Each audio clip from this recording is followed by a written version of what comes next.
really good. When we saw the buck in the spoiler animations, I knew in my heart that it wasn't going to last because like it's a partnership with H&M and they're not going to let the #1 show jumper in the world misbehave. So there was no way we were going to keep the buck. No way in hell. I don't personally mind that though. Like I think it's fine because I was a little worried about the bucking animation. It seemed very stiff, and you could probably say that about some of the other animations with this particular model, is they seem really stiff. However, it is very easy to tell that this is the same person that did the Paso, and it is miles of improvement over the Paso. Just like ridiculous amounts. I'll have to give my input once I get mine. Yeah, they're huge movers, which is nice. Well, like at least very spicy. Well, like at least from the Star Stables promo video of them, I actually looked up some Belgian warmbloods to see how they move, and they actually trot that smooth. Yeah. Like they canter that smooth. They have some really nice action. The one gait that I am being extremely picky about is the regular canter, because it's the same thing that happens with the Paso, where it looks like they've got a puppet string going up from the pole, and every time the horse rocks upward, it's like somebody's yanking it from the pole. So it's like the other person cantering with you. Yeah, so it's really funky, but then that's completely fixed in the hand gallop. And the regular gallop, like the regular canter is the only one that bothers me. Because then in every other gait, the pole is relaxed. Alright, so where are they at? They're all in, and the one that I have, the Seal Bay, are at Fort Pinta. And then everything else is at Silverglade Manor. You can also get all in at Yorick Stables. Gotcha. Yes, that's where I got mine. You'll go away at Yorick Stables. Yeah. Once the horses there are done. And from it sounds like in general, like Spirit, he's going to be he's going to be a limited release. Yeah. Which at least makes that's sense. The way, which definitely makes sense. Which makes sense. I mean, they can only hold the licensing for so long. Right. Oh, yeah. So hi, chat. Hi, Katie. Hello. Hi, chat. I do like their fussing animations. It's great. I do too. They have a lot of character to them. Like, a lot of times something that's that big and that hot is not going to stand, they're not going to stand still, Right. But I like that it's not necessarily like nervous fidgeting. It feels like I want to go fidgeting. Exactly. Like, let's go. Yeah. Like, I'm very bored. Granted, I don't know as much about horse body language anymore, but it definitely never came off as nervous or I got to get this fucking bit out. Yeah. Right. It's like either have me jump or put me back in the field. Yeah. I do like the one little teeny animation where when they go to look back, almost to sniff your boot, that they pin their ears back. Sure.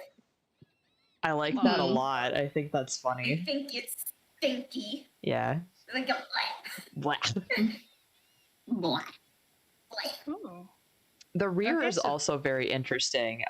When you guys get a minute to watch it from the front, they actually twist sideways.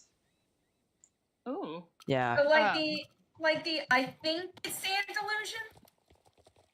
Or is it the Lusitano? One of them you can turn as they're rearing. Oh yeah, you should be able to do that with all of them. Yeah, you can. But but the Belgian warmblood, actually their whole head and neck twist one direction. When they go up, they there's a little flourish with their head where they twist, and it's really cool looking. I really like the two different button braid styles, the smaller and the... Yeah, I went with the smaller.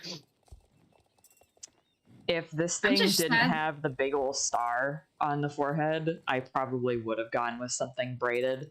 But I do also like the really scraggly pulled mane that falls haphazardly off to one side, because that's exactly what Johnny's mane does when I attempt to like pull it. You know, it's so funny. One of the best offer horses that's coming up looks just like this buckskin with the roach mane, or the buckskin looking bay. I mean, Oh, cool. with the roach mane. Yeah. And he's so cute. Sorry, it just reminded me of No, that. you're good. Like, every color choice I feel like is pretty good this round. I also really like the chestnut. Like, it's just that really pretty coppery chestnut with the big blaze. Like, it's got a lot of character to it. You know what it reminds me of? It reminds me of the Gelderlander. Yeah. Because they're all generally that color with a wide blaze and high socks. Mm-hmm. I do really enjoy riding around on this thing because it actually, like, it feels like it covers ground. That's good. Like, when you look at it from the side, there's a really you could tell like it's got a big stride. And then the jump is so much fun. Like, even just looking at it from the back, which to me is the most important thing with a Star Stable horse, is because that's the view you're going to see about 90% of the time. So looking at it from the back, it's just an enjoyable ride, especially when it jumps, because you get all the tuckage action, and then the tail goes up in a little curly cube. I love the tail motions on this one. Yes. Just keep getting better. It's one of those shady sharks guys. Hey. I've been seeing for like the past 2 months. When he is strong, I'm like, I don't know what's going on over there, but I go, okay. Thumbs up. The dust when they stop is also phenomenal. Sweet. I did not notice that. Yes. I'm currently doing a bunch of training. Yeah. Ooh, that's a good rear. Yeah, it is. Something problem with like some of the older rears is that they feel like the weight feels wrong. Like they feel, I guess, floaty. I want it. Like it doesn't feel like they should be able to hold their bodies up that long. I think that's. I don't know if it's the Andalusian or the Lusitano because I can't really differentiate. It's the. I think one of them has. Oh, I'm sorry. No. I think I know what you're talking about. That straight up rear. I think it's the Andalusian. Yeah, it's the Andy that does that. They go straight up. They go straight up and tuck, and then when they come down, their back feet shoot out from under them. Yeah, it's really weird. It's like, why? Exactly. Like, are they like a spaceman? Are they on the moon? I don't understand. The sucky part is like there's such a huge jump in quality from the beginning of the Gen 3 horses to right now that it makes me be like, oh man, like a lot of those older horses that they came out with are such missed opportunities. Oh, I know. Like, I honestly, for the whole new Western race that was available, I was riding on my quarter horse, and remember when like the quarter horse was the first semi close to realistic horse? Yeah. It looked so great, and now it looks so awful because the shoulders move so weird. Yep. I know, and like in the trot. Especially. Yeah, the trot, like I always thought the gaits were fine still. Like I think they're okay. But yeah, there's just they've come so far that it's hard to look back now and be like, oh man, that was only 3 years ago. It's definitely extremely impressive. I mean, I've made this claim before, but I know they call it Gen 3, but right now I call these Gen 4 because everything past the Jorvik Wild when Nomi got on the team. Everything drastically improved. Yep, the Jorvik Wild is like the beginning of that Gen 4, like you're saying. I'm just like, yeah, Cersei, we can claim this is Gen 3. This ain't Gen 3. This is Gen 4 as far as I'm concerned. Yeah, they're just going to claim it's Gen 3 because, well, and like, they did go back and say that some, like, the 2.5 ones, remember that? Do you guys remember that? Like, they're like, oh, these are Gen 2.5. And they were like the paint horse and all that. I guarantee you when they start to like update some of those other ones, they're gonna be like, oh yeah, these ones were Gen like 3 or 3.5, and these ones are actually Gen 4. Yeah, they don't know what they're talking about. Like the Gen system just doesn't make sense to me. It does not. It does not. No. And it kind of makes me sad though, because like they've improved so much that ones that we just got not too long ago already need to be improved.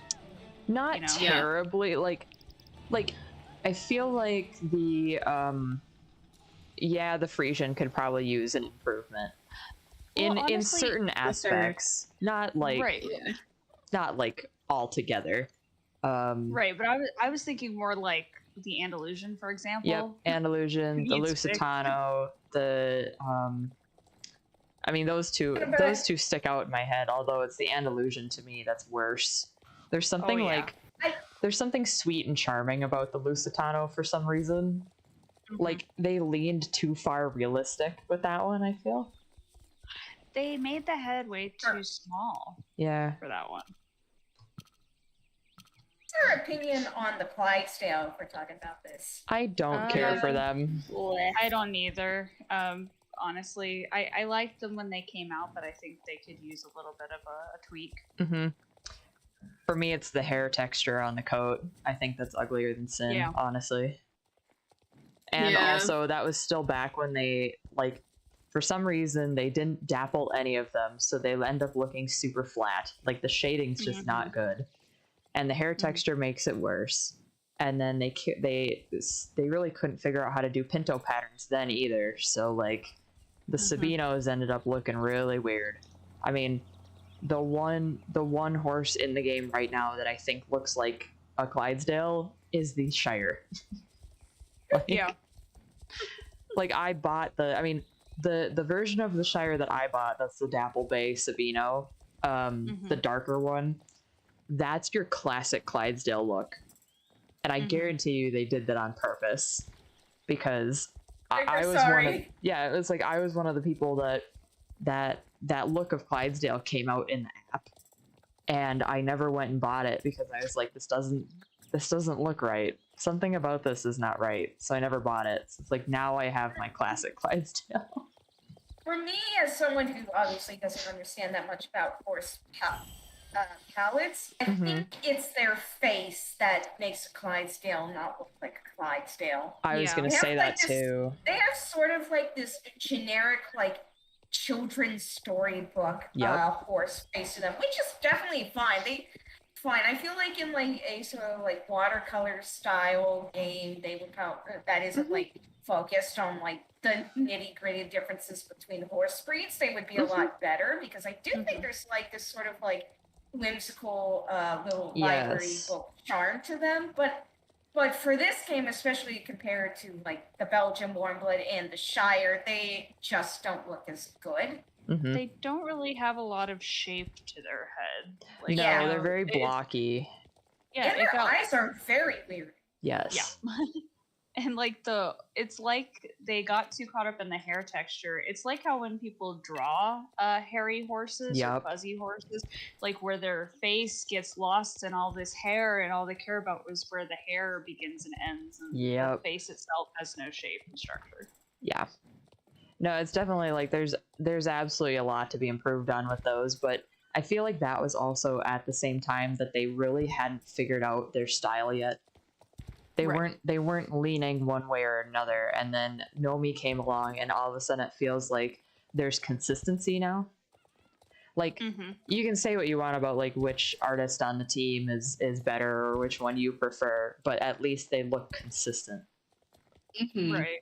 Like before, it was like every single one of them was different, and then some of them were vastly better than others, and that's part of the problem to me, is like they went for so long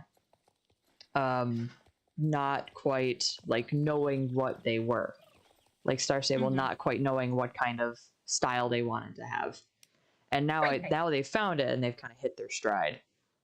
Right, I can agree. But I can't wait to see what they come out with next. honestly, I don't know if I've said this before. One breed I really hope that they come out with is the Suffolk Punch. I think those would be awesome. And I think they should donate some of the money they make off that one to help the breed, because there's only like 100 of them left. They're quite endangered. See indigenous ponies. Oh, cool. Those would be cool. Or is that a different kind of horse? That's different. It's different. Suffolk Punch is a big, thick, chunky draft horse. Yeah, like chunky. Okay, I'm thinking about the Koi indigenous pony. That was my bad. Those would be fun. Canadian ponies. Yes. Yeah. Which would also, I feel, be a great addition, especially for the purposes of raising awareness of the breed. Mm-hmm. Going off that idea of like adding like endangered breeds to try and raise awareness and assist in preservation. Oh, sure. Mm-hmm. Yeah. So both of those could work very good. And for me, I don't know if this breed is endangered or not. I'm just thinking about them. I would like what are they called? Dennis? Yes. Yes, another chunky. Yes. Mostly because, hold on, let me look that up for real, because I don't know if that book illustration was actually accurate. I don't think they're not endangered, but they definitely are chunky. The Briarfest celebration horse back in 2015, that was a French year because they were French Belgians. That's what they are basically. He really was that big. Simba was a big boy. Yes, I thought he was gorgeous. Yes, he was really pretty. One breed I also would love to see. It's a breed that doesn't get too much love in horse games. Is the Cloud Trooper. Oh yeah. Because I want the Roman noses so bad. Yeah, and I feel like that's one that they could like actually exaggerate the Roman nose and get away with it, because some of those guys have some crazy faces. They definitely do, I want and to see I love them it. add Campolinas and Criollos. Yeah, that too. Yes. You could get the crazy Roman noses with the Campolinas too. And the Criollos, they're like the corgi of horses because they have short legs and long backs. Yep. I want to see those crazy Sabino patterns on the Criollos. Oh yeah. Yes. Especially with all the how well they've done, or how good they've gotten at doing the hair texture or the white hairs on their coat patterns. Yeah. Oh yeah. That would be amazing. It really makes me hope that if they do start redoing some Gen 3s in the next couple years, they redo the curly horse. Yes. The curlies, yeah. Something's really fucked with the curly. Rough. Yeah, they did. Again, Gen 3. Again, it's another one of those horses that got lost. The shape got lost in the hair. Yep. Yep, agreed. They also just turned out looking way more pony-ish than like I think they should have. Like they're very they're very fat with little stick leggies, kind of a look to them. Yeah. I mean they're cute in their own way, but then again, it's some of the face markings and body markings on them got me. I'm like, this is not it, guys. No. Yeah.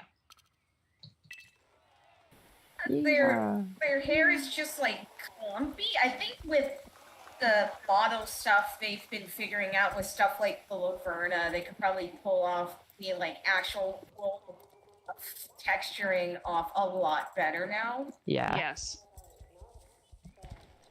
Agreed. It feels like they just didn't know how to paint that kind of texture at the time, which is fair. It seems like a very confusing texture to paint. It is. Yes. Yeah, there's a lot going on with that kind of stuff. It makes me think that, like, I mean, see, if it were me, I feel like I would want the model textured itself. And Lurie, you can, because you probably know more about this than I do, but like, to me, it would be easier to, like, the lighting engine in the game would have more to play off of if you actually textured the model, as opposed to having a grayscale to put all the textures, like, in. Because So are you talking about normal mapping or aka bump mapping? Probably. I don't know the technical terms. So what we see on our horses right now with the fur and everything, like that's just a texture. But if you want to see a texture have depth to it without changing the model, that is called bump mapping, and that's how the light engine in the game will catch the catch the light in the little cracks. And how you make a bump map is if you take your texture and you turn it to black and white, anything that's lighter will be rise, and anything that's like pure black or like on darker on the scale will be pushed back into the model. Okay. So honestly, I think what would benefit the curly horse if they redid it would just be a normal texture. It doesn't need bump mapping or anything like that, because I think with how they paint the textures and like the fine hairs on the new horse breeds, I think it could turn out really nice if they just apply that same kind of painting style, but just to, you know, the whole horse. Yeah. Because if they try to do a bump map on it, it might get a little screwy. Gotcha. Especially because Okay. at least for me, it seems like this game doesn't have like the strongest lighting engine. I could be wrong. I wouldn't know. Okay, so I'm gonna show something real fast on this. Sure. So I found an issue with them already. The front leg, when you're walking, it disappears into that muscle when it bends up. See it? It does that in other gates too. There's a snappiness to it. Well, no, it just like disappears. The length disappears. Like, here, hold on. I'll do another one from another angle here. Yes, I see it. I'm walking mine right now. And then here's from the back, like hind end view. See it? Where it like it's like the shoulder doesn't move with the leg. Yep, both front legs do it. That is a skin weight error on top of also an animation error that they should have caught beforehand. Yeah. You can really see it really bad in the front. The one thing that, like, because, like, you guys all know what horses move like and everything, but then I'm animator brain, where if you want to animate it, like, they're probably thinking, oh, animate it like the horse moves. But also part of animating is it has to look good.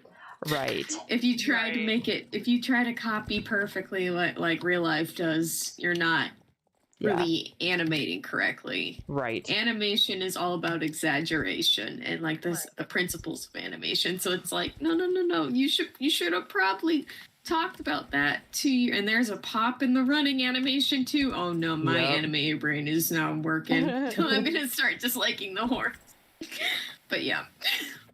See, that should have been talked about. Oh, sorry. Yeah. No, you're fine. I will say, like, when they walk, I do like that. Just like with the Frisian, there's a weight to their step. Like when they step down, you feel the weight in the horse, which is nice. So that's a plus. Yeah, like I mean, and I don't even want to say it's nitpicky things, because the things that we just found in the front legs are obviously not nitpicky things. Like that's definitely something that should have been caught beforehand. But I don't know, it doesn't make me enjoy the horse any less. It's just things that I wish they'd fixed. Yeah, but they don't go back and update, little small things in horses though, for whatever reason. They do. They sometimes, did, like, yeah. They do sometimes. Okay. Yeah, they do. Yeah, if enough people comment on it, they actually have. Although sometimes that results in them fucking up the entire horse, because that's what happened with the tricaners. Yeah. Oh. So one thing I'll say too is the snappiness they have in the front legs and the knees. It's like it doesn't move in time with the rest of the body. It's like a glitch. It almost like what it looks like. Yeah, I mean, worth reporting.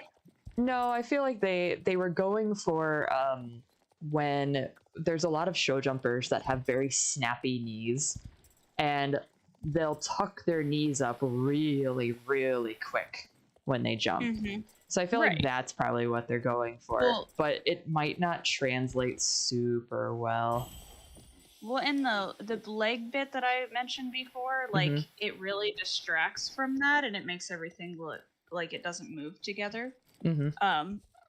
I don't know if you've also noticed, like below the that muscle on the top of the leg, where it meets, it meets the top part of the front leg too late. Does that make sense? It's down too low. Yes. There's like a triangle of muscle there that disappears and reappears as the horse moves. I don't know if it's just in this white horse that I can see it more. It is definitely harder to see some of these animation things in like the one that I have. Like if I stare at it long enough, I can definitely see it. But it's also so dark that I'm like, maybe. But like here, hold on. Let me try and zoom in on the muscle we're talking about here. Let me, because it doesn't. Okay, so mouse cooperate. No.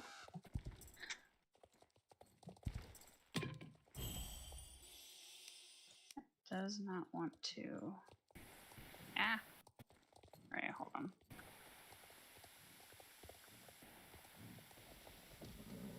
Think. Oh god, you can do these racetracks like 4 times. These new ones like 4 times today. And they're 500 they're 500 XP. Ooh. And I'll hop back over to the Grand Prix after I go peek at the manor. Yeah. I love these jumps. For horses. I love these jumps. I wish we'd have jumps like these more often. They might after this, because those all look brand new. The carnival looking, or like the Yidris looking ones, I definitely remember. Because those were from back in 2020 when they did a couple H&M show jumping courses before. And then the Bobcats one is just from the Bobcats arena. The Aideen's harp ones are definitely ones they've used before. The rainbow ones look new though. The rainbow ones, and there's like the fishing village ones. Those look new. Honestly, I think right now this game just has so many cross-country courses that's even seeing like some wacky show jumps is a bit refreshing. Yes.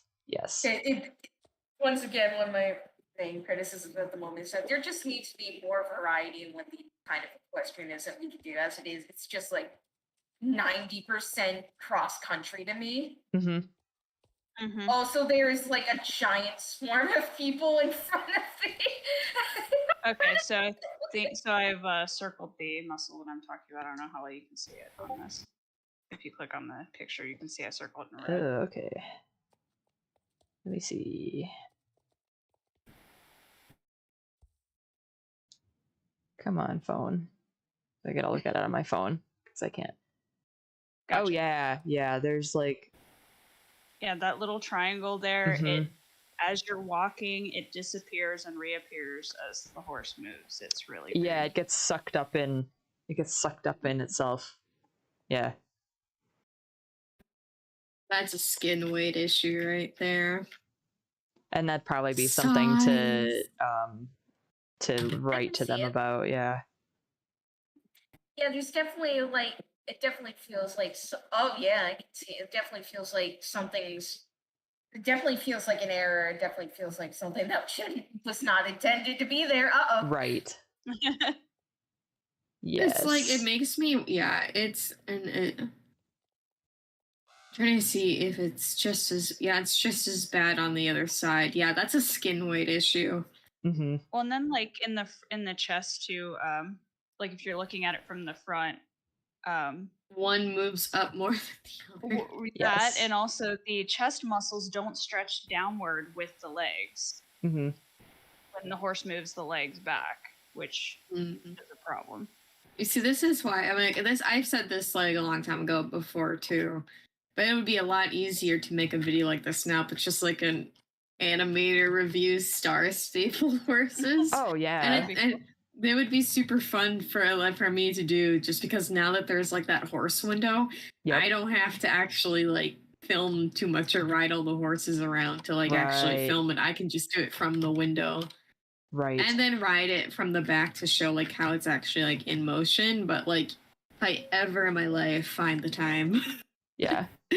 I would totally do it, because like I would be looking at it not from someone who doesn't know horses that well, but as an animator. Yeah. Mm-hmm. I can be like, hey, this is a skin weight issue. I see what you mean, Emma, about the camera. Mm-hmm. I think that might be bugged in all the gates. I'm noticing I'm using the white one in the horse window to see, but I'm noticing like there's like some weird like deforming, like like there's a weird snapping that doesn't feel intentional. Right. So we call that popping in animation, something that you don't want to happen. Yes. And it's usually what is caught in critique pretty quickly. But yeah, like they did, like the hind legs are good, but it's all like in the front that is like missing a lot of good skin weight. Yeah. And I know they have to keep the animation cycle within a certain amount of frames, because it's a game and all the horses have to stay in the same frame rate. Right. So, yeah. And like I will say though, on the regular canter, I will give them props that when the head moves down, the hind end comes up. Like you know, in time. Vital. I will give them that. But the fact that, again, like kind of like you said, Emma, like with the passo, the hind end doesn't come under the horse when you're cantering. Yep. Which makes no sense, because your canter comes from the hind end. Yep. If you don't have a hind end, you don't have a canter.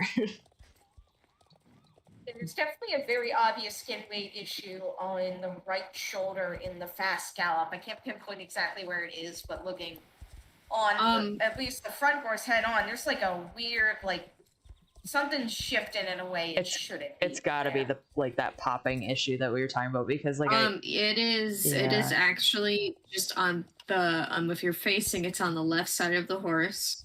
It's popping in animation, and the skin weights aren't the same. Just weird. It doesn't. At least it doesn't appear. The textures on the right side of the horse, left facing forward, are pulling up further than the right side. Yeah.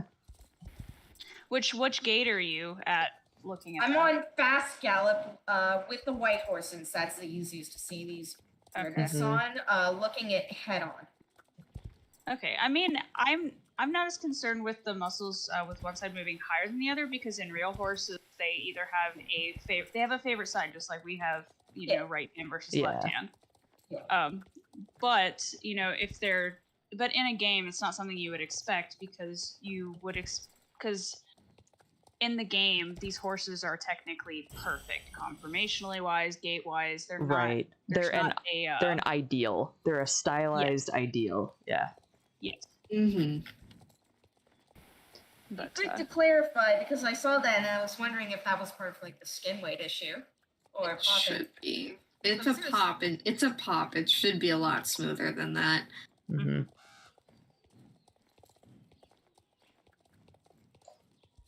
let's try the right hand. And it makes me think that the person who did the passo and now this one, I wonder, like, because there used to be another animator with a name that started with an N, and I don't remember her name, but it was Nomi and one other woman. Well, I know there was Lisa.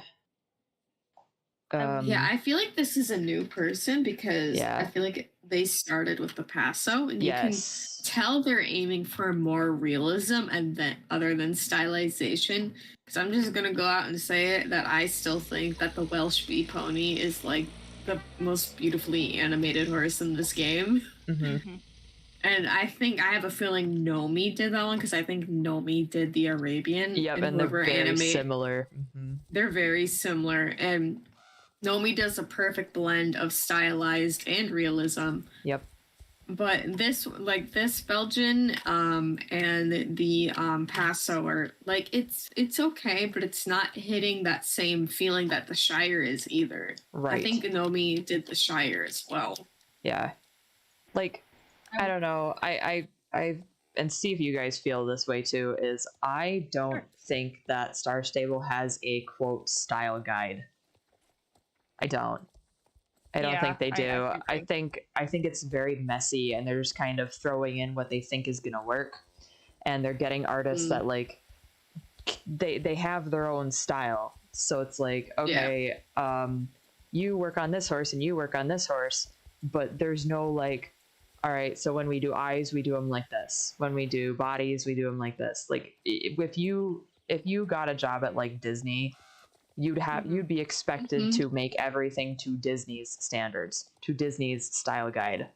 And I feel like walking in a Star Stable, I don't necessarily think there's a style guide. Right. And for because like I work for Mattel, Fisher Price, what have you, and we don't have a style guide either. But we all of our work is reviewed by the same by the same animation lead, and usually it's the animation lead that will button it up and be like, okay, do this, change this, do this, fix this, to get the style pretty consistent. Everyone will, at least I can tell from my coworkers, like we all have like a certain kind of style that we have, but the animation is still all cohesive enough that it looks like it all goes together. And I don't necessarily mean animation though. I don't really mean animation. I know that the style guide with like it's even, but with the animations too are all different. Like this tries to aim more towards realism, and the modeling, texturing itself aims towards realism. Yes. But if you put this next to like the Shire, it's kind of like, two different people did it. Right. Animation and texture wise. And that's what I mean by usually what I'm trying to get at is even if you don't have a style guide, whoever is overseeing the project should be the one buttoning all that up to be like, change this, do this needs to be more this way. And I'm not sure if they have someone who is like I'm not sure if they do. Like, to me, the way, like, when the horses come out, to me, it almost feels like one person has looked at this horse from beginning to end, and nobody else has. Yeah. Because there's a lot of things that should be caught that clearly were not caught. Right. The impression I've gotten is that they've got like an art team of like maybe 2-3 people in there. Yeah. Most of their people are geared towards like character design and like making like props and like clothes and things like that. I know the people who make the horses is a very small team. Yes. And I'm like, you guys should probably invest on making that a little bit bigger. Yeah, because I mean, horses are a central part. Right. And I don't know, to me, it feels like you should have somebody that the person that's doing the modeling, ideally to me, would not also be doing the textures unless they were like really passionate about like a specific texture. But also like, I think those should be two separate things. I think you should have somebody model it and then hand it off to somebody that's going to paint the textures for it. And the people that paint your textures need to have some knowledge of horses, because it's very clear at this point that they are finding reference photos on Google and copying them and changing up little bitty things. And the things that they're changing, they don't understand. So then things end up looking wrong. Like it's that uncanny valley, like I just saw paint run by with the pattern that I'm like, yep. You looked something up on Google and you went, yeah, if we change this, this, and this, that'll be cool. And it didn't work. Gotta say though, I really think the both gallops are my favorite on this horse. I agree. The gallops are very nice. I love they dropped the hind end so you can see the powers coming from that hind end when they're reaching forward, and I love that. Yep, it's a very like driving force canter and gallop. Yes. Like to me, I always say the one's like an extended canter or a hand gallop, and then the other one's a flat out gallop. But they're both like, there's a lot of as opposed to even like the Paso, if we're saying this is the same person that did the Paso, there's that fluidity in the back that we were lacking in the Paso, and it goes all the way through to the tail, to the tip of the tail. Yes. It's perfect. It's it's really great. And with the hind end dropping too, it also gives you the impression, like, you know, when you see show jumpers in the arena, how they gallop is, you know, with their hind end like that, because they're looking up towards that jump, knowing that they're going to go up in a minute. Yep. And then for it to go right into, like, I think the jump that they have, even though, like, yeah, we're talking about there's some issues with muscles clipping. Right. I really do think that there is, like, that's got to be one of the better one of the best jumps in the game, if not the best jump in the game at this point, because honestly, it's so nice. I agree. Yeah. I agree. I'm watching it right now. Like, watching the spine move is like mesmerizing over here. Yeah, like this, even with the animation errors, I feel like I can forgive it because it's such a fun horse to ride. Yes, I can agree. Yeah, it definitely seems fun. I think overall it's a pretty good quality. You just notice like that, I'm like, oh, what is going on there? What is the horse? Is the horse actively shape-shifting? Is this John Carpenter's The Thing? Is the thing dog? Halloween Horse 2K23. Yeah, because like I was so disappointed in the Paso. That had a lot more of cons than pros with its, at least with its animations. It just didn't feel complete. This one feels more complete, and I really enjoy the run because it really feels like the horse is concentrating. Yeah, it does. Like really hard. Like compared to the other ones that are just like, I'm running. This one's like, I got something to do. I got places to be. I have a job. I have a job. I love the rear too. Like it's such a sporty horse reaction. Like, are you kidding? Let me go. Yep. I love the twisty. And like how I said earlier, it has like a lot of like real weight to it. It doesn't have like that weird floatiness of the Andalusian. Yep. Yes. I see Maria in the chat. She said something I learned from school. You critique the things you love the most. It's like, that's very valid. But I feel like that's very much what we do here. Like, I know sometimes we make very jokey comments about like, okay, this thing looks like a potato on sticks, you know. But we mean it with love. We do. We usually when you're so hard on something, and not hard, you're not like when the comments aren't hateful, but they're super critical, and you have so many critical thoughts, and people are like, well, if you don't like it, don't whatever. It's like, no, I'm so critical because I like it. Right. I feel like there's a difference between the kind of criticism we're giving and then like then like accusing the SSO a team on their bug alerts page that they've like abandoned their passion for the game or something. I feel like when you're making comments like that, that's when it's fair for people to ask them, why are you still playing the game then? Right. And I mean, like, and the thing about like any kind of critique, it's supposed to be like, if it's not helpful, don't say it. Yep. Yeah. If it cannot be like, if it's, oh god, what was the thing that we learned in college for art that was like, if it's not something that you can actually like physically change, then don't comment on it. That goes like, throughout life too. Yes. Yeah, very general. Like just when someone says something about like a good example of when people are like, what do you mean by that? It's like, well, if you comment on someone's nose being whatever, and you're being critical about it, don't, because you can't change a nose. Right. That's without why dropping $5,000, but no one can do that. When you compliment somebody, you compliment something about themselves that they have control over. So like, tell them their hair is nice. Tell them that their nails look pretty. If they're wearing jewelry, you like it's the like, cosmetic things. It's not the actual like the physicality of the person. And I feel like you kind of have to do the same thing with art as well.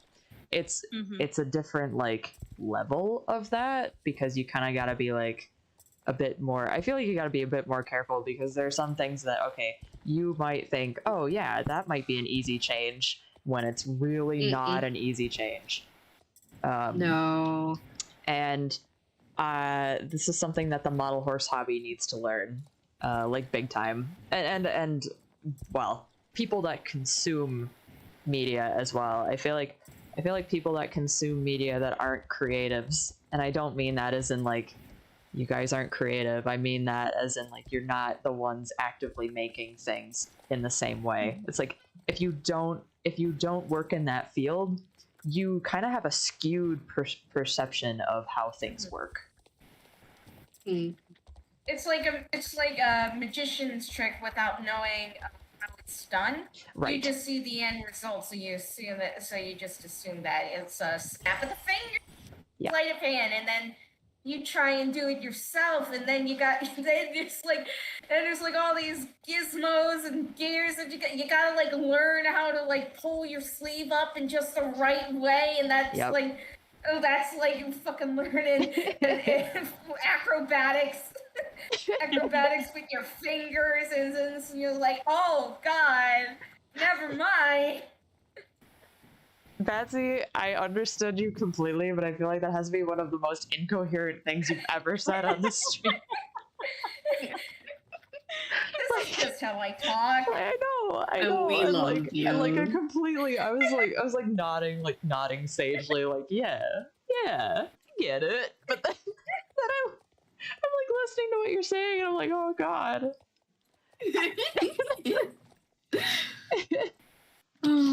Just wait until I start like the boat metaphor. Has anyone ever heard of the ship of Theseus? Oh my god!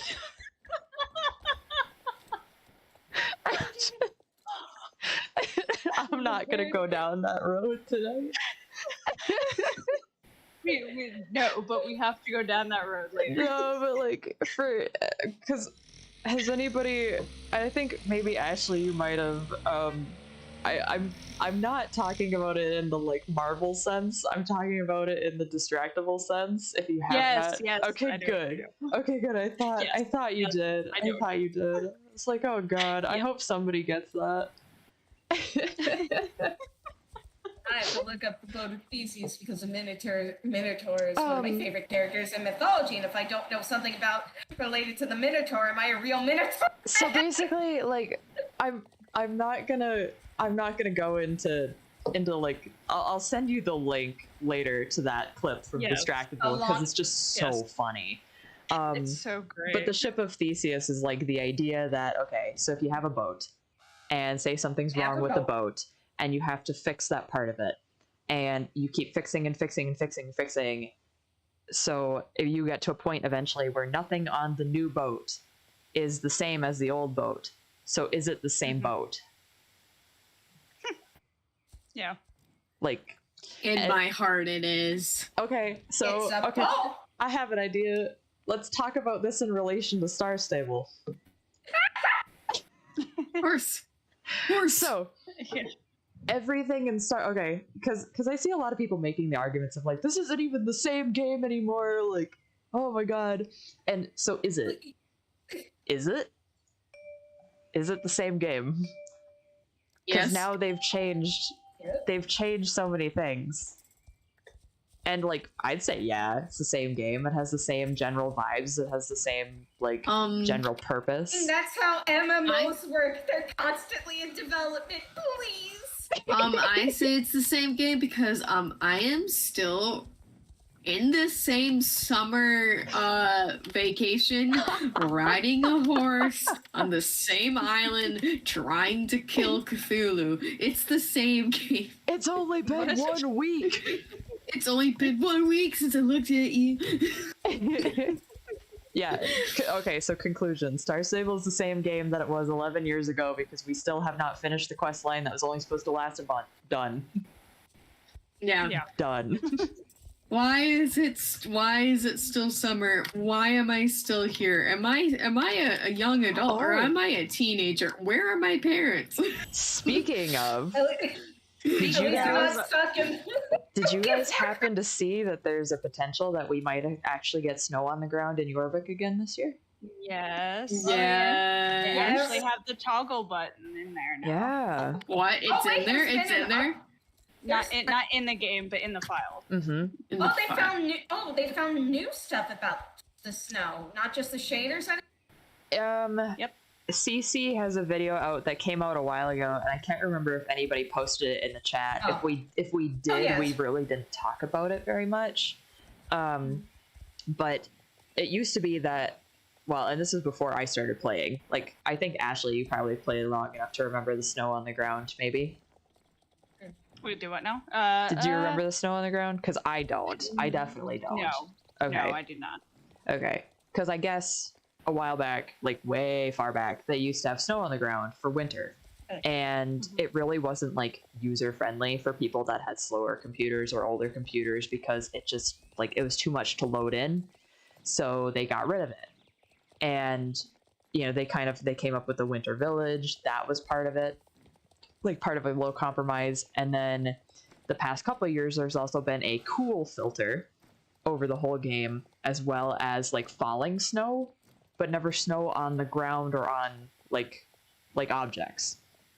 So it looks like this year, even if it doesn't come to the game this year, it looks like they are working on a solution for snow on the ground that will be like different than like a reshade thing. Yeah. Yeah, I think they were. So at least from what I saw, the video with the toggle switch, it's gonna work pretty much like you know how they added the snow flurries in the air. So it's gonna work like that, where it's except it's on the ground, not just in the sky. I do hope that they get that done for this year, but I also don't want it to like ruin the game. Terrible. Like I don't want it to be like icky as far as both like performance and look, And given especially how like you can feel like the spaghetti code in this game has, no offense, I would rather stew on it I would rather them stew on it as long as they need to make sure they get it right, because if they don't get it right, then I can easily see the game not being able to open for anybody for like a week. Right. I just So go ahead, Lurie. I was gonna say I feel like they should have one that works, because the first half, or like the quarter one, like business terms, quarter one of this year, they focused on optimizing the game. They did. Yes, they did. So if they for one switched it to like from 32-bit to 64-bit, which was very much needed. And then on top of that, they partnered with, I don't know the actual technical term for it, but basically they made it so all the models that we see in game, when the player sees it and it loads in, it will only load in the front of the model, so you only see the front of it. Because beforehand, they would have the entire model and they'd throw it in front of your face, but the thing is, the game system would load in every single polygon. You don't want that. That's how things crash. That's how things lag, and they finally changed that. So when you go and you look at a rock, there's no junk inside of it that would basically cause your computer to crash. That's good. I don't want junk in my rocks. Yeah, no more chunking your rocks. No more. They changed the game. It's not the same game. They unchunked the rocks.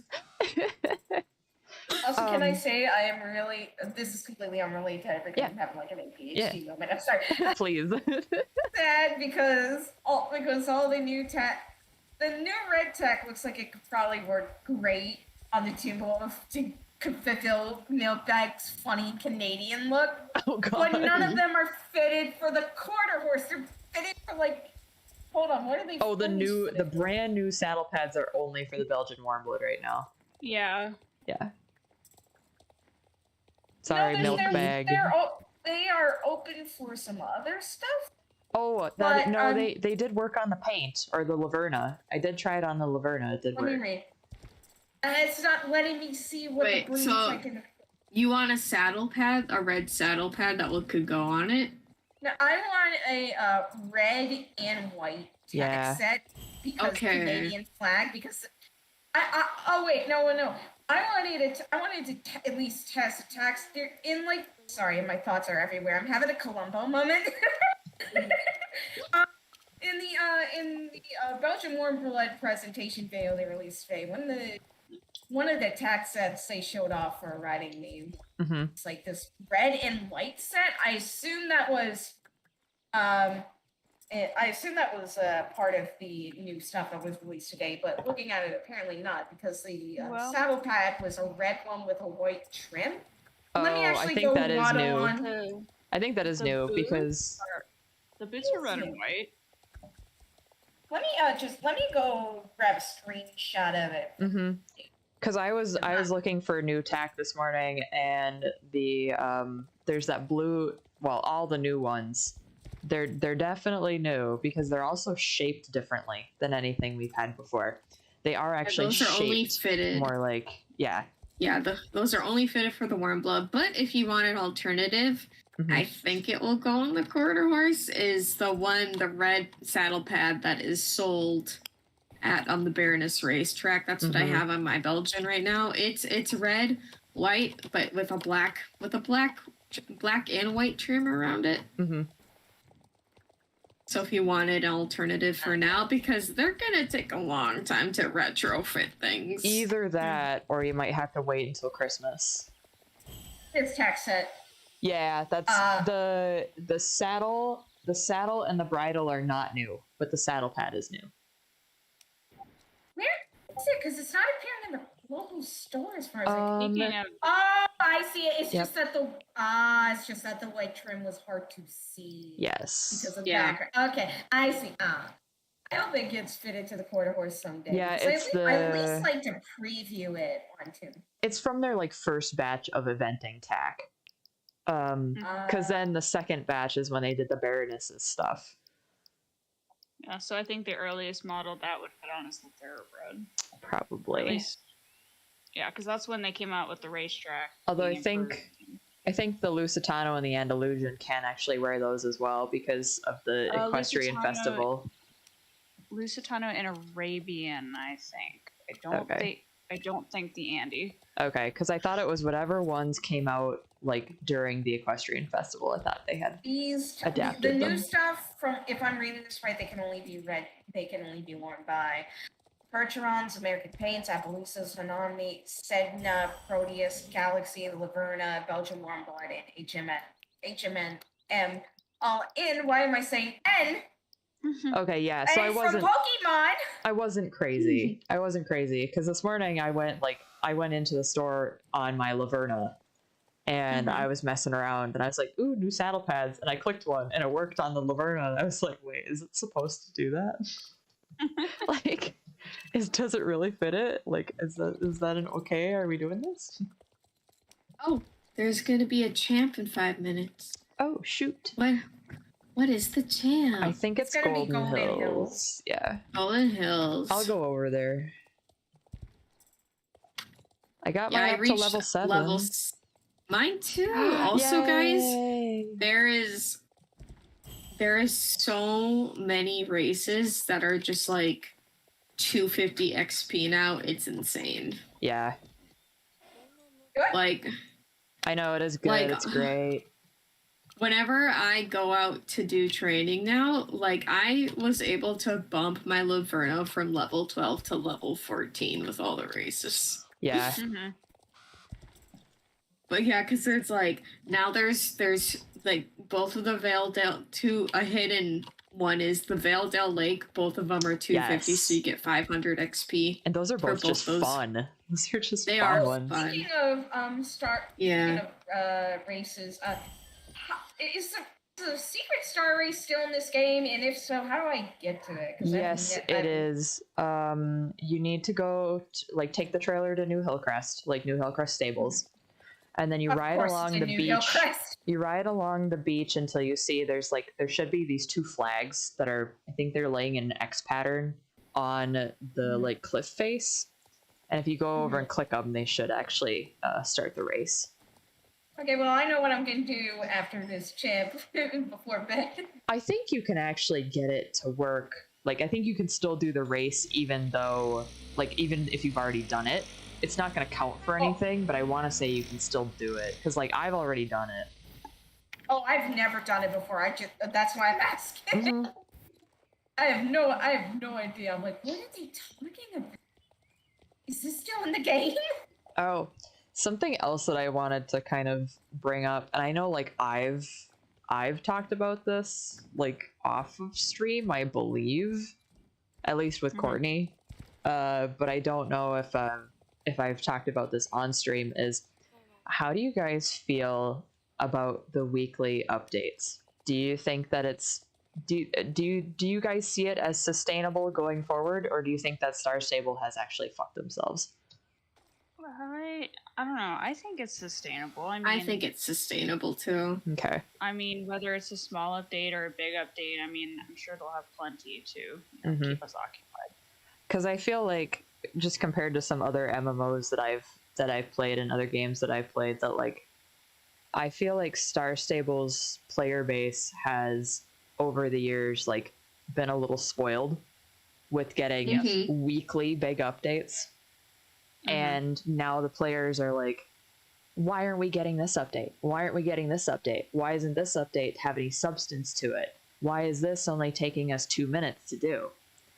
And I feel like Star Stable has backed themselves into a corner immensely, because on the one hand, they, like, I would rather see less updates with more substance, and then like the horses could come in between, I suppose. But I don't know, it just feels like, it feels weird sometimes to log on and the only thing that's new is, oh, you guys are getting new saddle pads today. It's like, okay, odd choice. Well, I mean, like, I don't know. I think the updates show that they're still doing stuff, but I get what you mean, like, in the sense that, like, players expecting the updates now, or expecting, you know, all the updates to be big. I mean, yeah, that's in the long run, yeah, that could hurt. But it does seem like, and I guess, like, in a sense, I kind of feel like, okay, they really, like, it almost makes me think that they don't have a dedicated quest team when we're getting so we're getting like a million little teeny tiny updates with like tack and clothing and stuff for character creation, when in reality they're not actually working on the game as a whole. Like, and I don't think that's necessarily a Star Stable hot take, and I don't want to, like, put words in anybody's mouths as, like, that's definitely what they're doing, guys. It's a big conspiracy theory. Because I'm sure that they're, like, they've got to be working on, like, the quests and everything. But I also think that they started this thing with that Helena Dahlgren writing books for them of their, like, main story. And I don't know if they've ever really considered where that main story is going to end. See, my concern is whether or not they want it to come to an end. You know what I mean? Yeah. Because then that, I mean, not necessarily saying that would mean the end of the game, right? But certainly people who have been playing it and who reach the end. I mean, what are they going to do? They're going to go back and maybe start over, or do what then? You know. But I think in the sense that if they keep doing it the way that they're doing things now, though, that they can really drag it out. You know what I mean? Yeah, and then the longer that they drag it out, the more disjointed it feels. Yeah. Like, you know, they made some smart ass comments in the last couple of quests about, like, oh, it's been how long? You know, like with Herman. Like, oh, I've been gone for how long? And it's like, I don't actually find that very funny, because it means that you, like, basically forgot about this entire storyline until just now. Like, that's the vibe that I get, and it's not funny. It makes you guys, it doesn't make you look good. No. So, I mean, for Star Stable to have, like, the replayability aspect for me to want to log into Star Stable every day. I don't really care necessarily about having a big main story quest to keep me going the entire time. Like, if it's satisfying when it ends, that's great. I wish that it would end, because then that means that, okay, maybe Alex is going to go off and do her own thing, and then we go off and do stuff with her for a while. Or maybe the druids need us to do stuff for them. Like, they kind of have an unlimited well of like all these little mini missions that they could do that not necessarily add to their huge story, like their main story, I should say, but that would actually add to the lore of Jorvik itself. No, I took a dangerous fall. No. No. Like, honestly, too. I mean, this may or not be a good idea, but like, so a lot of people with the character updates were wanting the opportunity to have male characters in the game, like actual male characters. And I know, like, this particular game is supposed to be about a sisterhood and you know, girl power and all that stuff. Well, if this one comes to an end, I mean, they could potentially come out with kind of a sequel where we have the first Soul Rider as a boy. Right. You know? And just because of Star Stable's position on all that in the first place, I don't know if that would ever happen. They are also making another MMO. Yeah, they are. Yeah. What? What's the So other you didn't know that? I saw something about that. It has a code name. If when you go on to like their job application page, they're like, "Oh, by the way, we're also making another one." But it's not about horses. I think it's supposed to be more magic based. I don't remember the name of it. Yeah, I did see something about that. Because then they're also doing the mobile game too. Also, from that champ, if I did not take that dangerous fall, me and Emma are full proof that you can win a champ with a level 6, level 7 horse that has no fancy, that has like no like extra tack on it or whatever. We had this conversation last time. Yeah. Emma, I just saw your status on Discord. Oh, really? Really? Yeah. That's scarred me so bad. It had to be one of the best lines in the episode, man. Have you ever pissed out a worm? Have you? No. No. From what episode? From the Would You Rather one. It was like, I can't remember what the other option was, but it was like, would you rather piss out a worm every time you pee, or there's something else? Or, oh god. Wasn't it like the NSFW audio coming from your pocket at all times? No, was it that one? No, not that one. That one was later.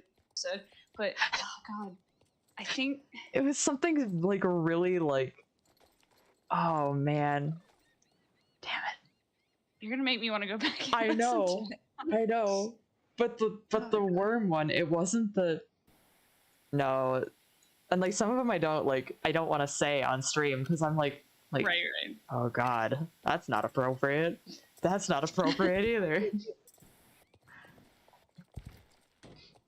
Oh my goodness. Yeah, if you guys like, not to plug somebody else's material on our stream, but if you guys don't like listen to Distractable, honestly, it completely makes my Monday. Yeah, the #1 podcast. They actually knocked Joe Rogan off of his podcast throne. For like almost a solid week. It was very impressive.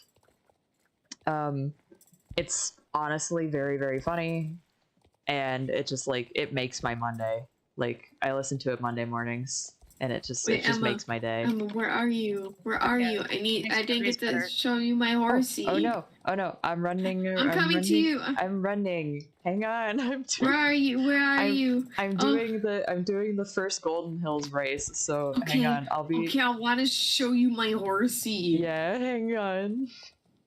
Okay, I'm coming.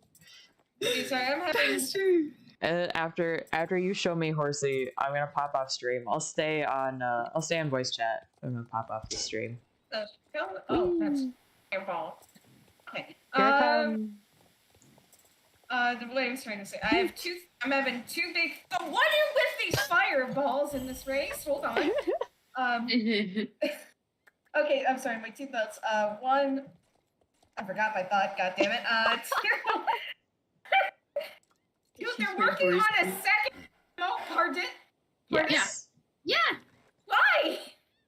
I don't know. Also, Emma, this is Domino. Do you know why I called him Domino? Does it have anything to do with pizza? No. Okay. Hey, Emma. Look at his little white hoof. Look at the little white he's hoof. got ermine spots. He's got little two marks like a little domino. Yeah. It's on his foot. Okay, carry on. Yeah, they're making another MMO. I remember the other thought I had, which was that, and I hate to give Blizzard any kind of credit here, right? Oh no. But, at least with World of Warcraft, for as much used in its own right, at least they are willing to end art. So, like, like they will. I'm sure one day they'll like bring back the old gods and then be like, oh no, they're back actually. But for now, they're at least willing to kill their villains off to some extent, or like just and then just start something new. Right. They have arcs, they have story arcs, and like, I guess a better comparison would be like mangas and stuff, like those really big, like really big, like various arcs that don't always lead directly into each other. It's just like, oh, it's an adventure. I think Star Stable for its story, it needs to be willing to go, okay, it needs to be willing to accept that defeating Garna wouldn't necessarily be the end of the game. You can just do something new. Right. Like as interesting as this valid stuff is, this feels like something that would be better served as the arc after Garnet's defeat. Yep. But I am willing to see how it plays out as is with what they're choosing to do. But it feels like something that would be better served for like an entirely new story arc, for like an entirely new main antagonist. Because we still have Garnock, like he hasn't gone anywhere. He's still very much a threat. So that's my opinion. I think Star Stable's team doesn't realize that it can do the same thing as other MMOs and just do something new. And they don't need to just cling to the same thing the whole time. Though that does make me wonder if they just don't know what to do after Garnock, and so they're scared.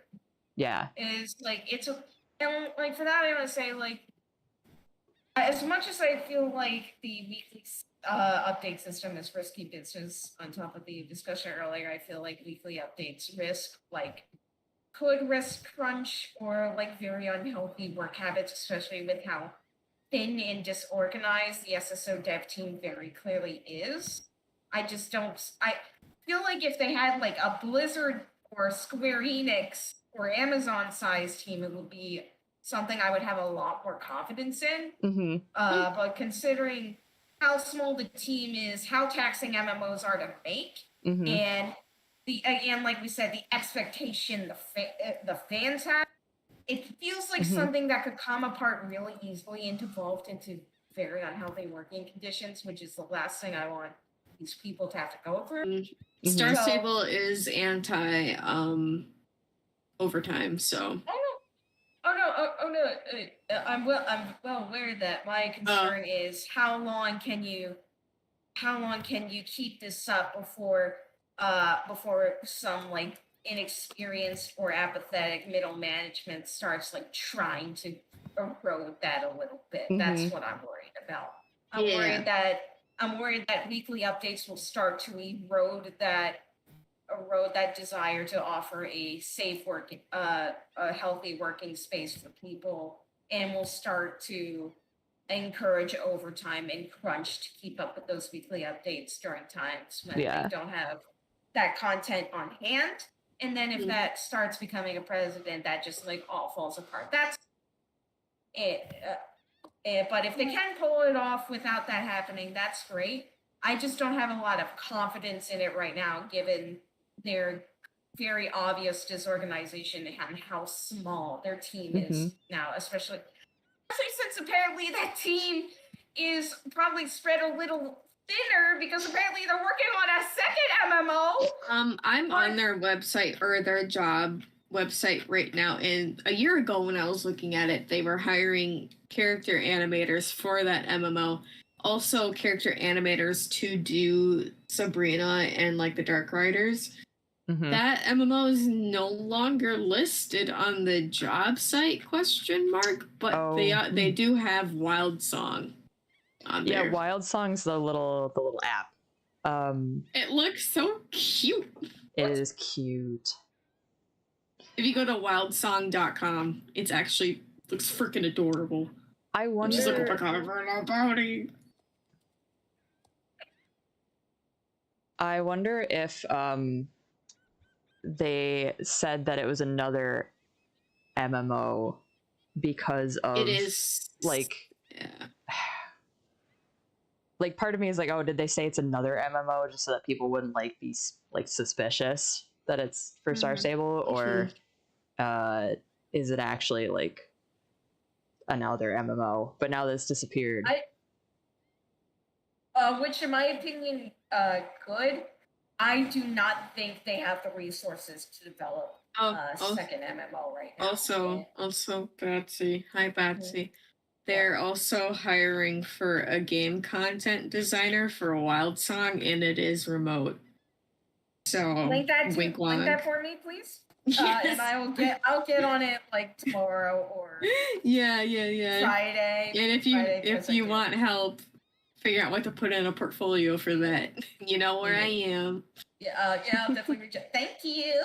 If anyone else who is artists in here that would like to be game content designer, I can also link it.